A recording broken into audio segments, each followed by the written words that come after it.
बिस्मिल्लाहिर्रहमानिर्रहीम बिस्मिल्लाहिर्रहमानिर्रहीम। अस्सलाम वालेकुम रहमतुल्लाहि व बरकातुहू। पहले बच्चों, 8वीं जमात के बच्चों को मैं कह रही हूँ कि अपनी किताब उर्दू निकालो और हमें जाबिर बिन हया का दूसरा हिस्सा पढ़ना है।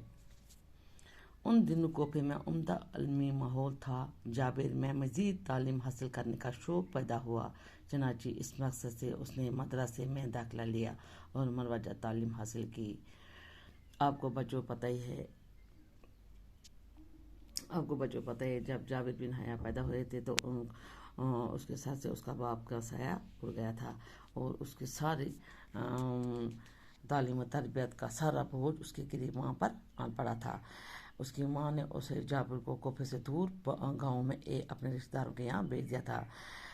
गांव से मामूली तालीम हासिल मैसर हुई उसे, तो उसके बाद वो गांव से कुछ साल बाद वापस आया और कोफे में उन दिनों उम्दा तालीम थी, यानी कि अच्छी खासी तालीम का माहौल था।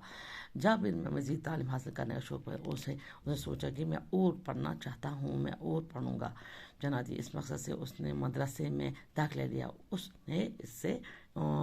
इसलिए उसने स्कूल जाना और उसने स्कूल में दाखिला लिया और मुरवजा तालीम हासिल और मज़ीद तालीम हासिल की। अब जाबिर जवान था, जाबिर अब जवान हो गया था। उससे माँ की गुर्बत देखने गई। जाबिर को माँ की गुर्बत देखने गई तो चनाची उस पर सोना बनाने की धुन सवार हो गई। उसे सोना बनाने का शौक़ पैदा हो गया था। उसे पहले ही बचपन में ही ये तलाश की जस्तजू का मादा कूट कर भरा हुआ था, तो अब उसे सोने बनाने की धुन शौक़ पैदा हो गया और उसने मुख्तलिफ़ किस्म की दवाओं की खासियतें मालूम करना शुरू की।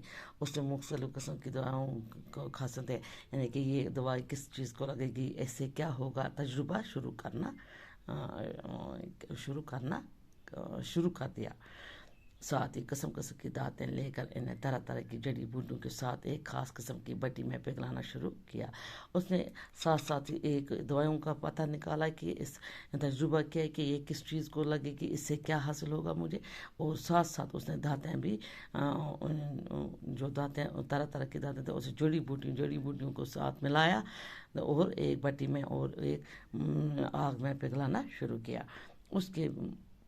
उसके घर में किस्म की जड़ी बूटियाँ, तरह तरह की दातें, अलग अलग शक्लों के बर्तन थे। उसे जड़ी बूटियों के लिए, उसे धातों के लिए अलग अलग शक्लों के बर्तन इसके लिए अलग अलग थे। वो हर वक्त की नए तजुर्बा करता रहा।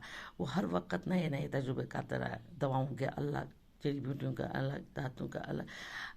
सोचता था कि इससे क्या बनेगा। इंसान को पहले ही पता नहीं होता है इससे जब तक इंसान किसी चीज़ पर तजुर्बा नहीं करेगा, तो किसी चीज़ को आजमाएगा नहीं, तब तक उसे पता नहीं चलता है। ऐसे इसने भी कीमियागरी, यानी कि पहले ये कीमियागरी सोने और चांदी को लगती थी, अब ये दवाओं को जड़ी बूटियों के लिए भी इस्तेमाल होता है। इस पर भी इसने तजुर्बा किया। कीमियागरी की इन तजुर्बात के दौरान उसने बहुत सी चीज़ें ईजाद की। इसके दौरान उसने कीमियागरी की इस तजुर्बात के ज़रिए उसने बहुत सी चीज़ें ईजाद की, यानी कि उसने बहुत सी चीज़ें लिख के होंगे आगे क्या क्या ईजाद की, जिनसे लोगों को काफ़ी फ़ायदा हुआ। इस ईजाद करने से, इससे बनाने से लोगों को इससे बहुत फ़ायदा हुआ। इस तरह जाबिर की शोहरत बहुत दूर दूर तक फैल गई। कहते हैं कि इससे जाबिर की शोहरत, यानी कि वो मशहूर हो गया बहुत दूर दूर तक कि जाबिर ऐसा है, उसने ये बनाया, ये किया, ऐसा किया, वो काम किया, वो मशहूर हो गया। हारून रशीद जो उस वक़्त बगदाद का खलीफा था, जाबिर को बगदाद आने की दावत दी। कहते हैं जब हारून रशीद जो बगदाद का उस दिन खलीफा था, उसने हारून रशीद को दावत पर बुलाया। जाबिर बगदाद गया तो उसकी बड़ी कदर हुई। खलीफा ने उसे इनाम से भी नवाजा। कहते हैं कि जब ये जाबिर बगदाद गए तो उसे वो वहाँ पर बहुत ही इज़्ज़त मिली, बहुत ही एहतराम मिला और उसे इनाम से भी नवाजा गया। बच्चों, आज इतना ही, कल हम पढ़ेंगे और यहाँ तक। बाकी वसलाम।